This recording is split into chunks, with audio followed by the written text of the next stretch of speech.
In the new year, Pennsylvania lawmakers are gearing up for a significant changes in the permitting processes, a crucial constitutional amendment, and potential overhaul of the education funding system. Katie Meyer, a reporter from Spotlight PA, is on the program now to help us make sense of all this. Welcome to the program, Katie. Thanks for having me. So, Katie, can you first sort of give us a background information on the issue and walk us through what's happening? Sure. So basically, what's important to understand about where the legislature is right now is they're not in session. They're going to have a pretty long break before they're back to voting. The main reason, honestly, is because the House has a leak over its chamber, they say, and they can't use it for a while. So they have called out and they're not going to vote until it's fixed. It happens also that the House is waiting for a special election that's going to fill a vacant seat. So anyway, while that's happening, though, there is a lot still going on, mainly. But I think you wanted to talk about this, so I'll let you lead into it. But there was a major lawsuit last year that basically the ruling was that Pennsylvania has to overhaul its school funding system, its public school funding system. And so lawmakers are currently figuring out a way to deal with it. Basically, these lawmakers have been meeting for months now. They did hearings around the state. They have put their heads together. And whatever they come out with is going to possibly be a little bit of a roadmap, and it'll give us an idea of what to expect in the coming session. Again, in this ruling that came out last year, essentially the judge said that Pennsylvania's public education system is unconstitutionally unfair. And so more funding was needed, but also maybe a change in how funding is distributed. So those are the kind of things that we'll be looking for in that report. And Spotlight PA is going to have a lot more on that when it is out. The bill is addressing the minimum wage, the LGBTQ protections, and gun purchase background checks. How likely are these bills to progress, considering the current political landscape we have now? Yeah, that's a good question. So these are things the Democrats have named as their top priorities for the session. They have already passed versions of bills that would do those things. But the question mark, as always, is the Senate. So we have a divided legislature. The House is controlled by Democrats. The Senate is controlled by Republicans.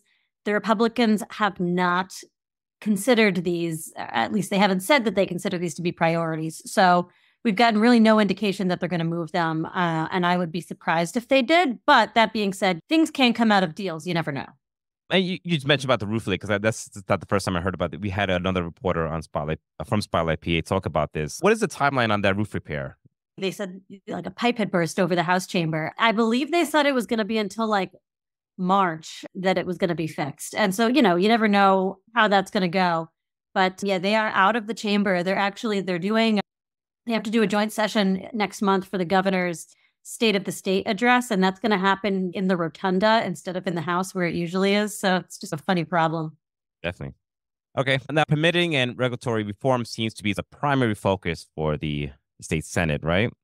Yes. When I spoke to Senate members and staff a little while ago, basically that was the big thing that they talked about. This is a longtime priority for a lot of Republicans. The idea behind permitting and regulatory reform is just to give businesses and other private entities an easier path to do whatever it is that they're doing in terms of getting land set up, building pipelines, getting permits for various things. So one of the bills, it would require agencies to make more information public about the status of permits so people can track them. One would require legislative approval of more regulations. Right now, the governor can hand down regulations unilaterally. And one would create what's called an automatic review process for a lot of regulations. All of this is essentially designed to A, speed up permitting and permit approvals, and also B, make it harder to pass new layers of bureaucracy in a lot of places. So more transparency. That's part of it. But again, I think it's more like giving private interests a little bit more power over doing what they want to do, and also taking away some layers of state red tape. And again, that's not something that Democrats are necessarily on board with. In environmental concerns, for instance, the permitting process for laying a pipeline, or that's the kind of thing that we start talking about as a major point of contention. People think there should be a lot of layers of red tape to make sure that things are safe and make sure the environmental impact is not too bad, that kind of thing.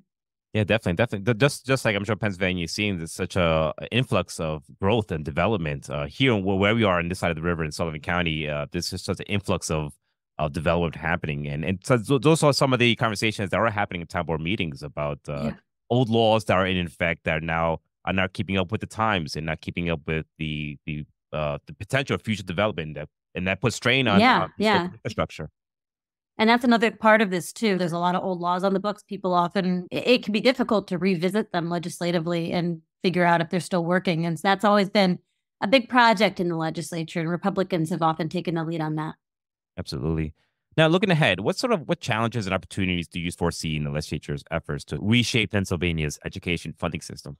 Yeah, I think the education question is huge. Basically, what we're looking at right now is a system where it's sort of a twofold issue, as was laid out in that court ruling. We distribute education funding here in Pennsylvania in a way that is based on an outdated formula. We use, for the vast majority of funding that comes from the state, a formula that uses population data from like the 90s. And what that means is that, for example, if a school district has since shrunk or another one has since grown, they're not getting the requisite amount of funding. Now, we do have a new updated formula, but that's only used for new funding and has been since like 2016. So again, still the vast majority of funding uses this old outdated formula. And so that's been part of negotiations. The other thing that people are talking about is just increasing the overall amount of money that's going to education in this Commonwealth. And this is not a small amount of money that's being discussed. It's in the billions, $4 billion, $6 billion.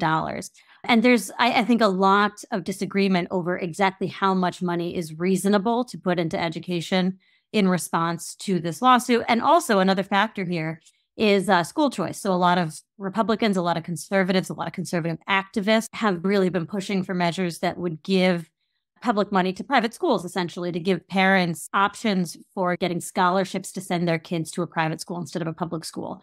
And this has been a huge point of contention. It blew up the budget negotiations this year.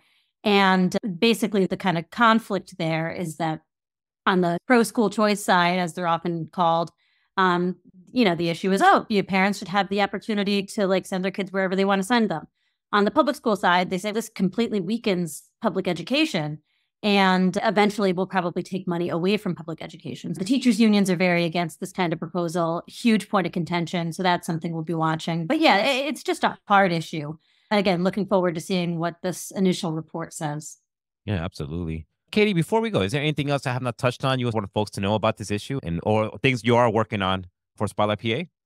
Yeah, one thing I'll just point out, again, in the kind of grand scheme of what's happening in the legislature, there's a constitutional amendment that's been in process for a really long time now. It would create a 2-year window for victims of child sexual abuse who are abused as children to sue, even if the statute of limitations has expired on their case. And if a lot of listeners might feel this is familiar, and it is because it goes back a long time. Now, there was an error a couple of years ago that kept this off of the ballot. Constitutional amendments need to be voted on by voters. And this year, it could pass. It could get back to the ballot.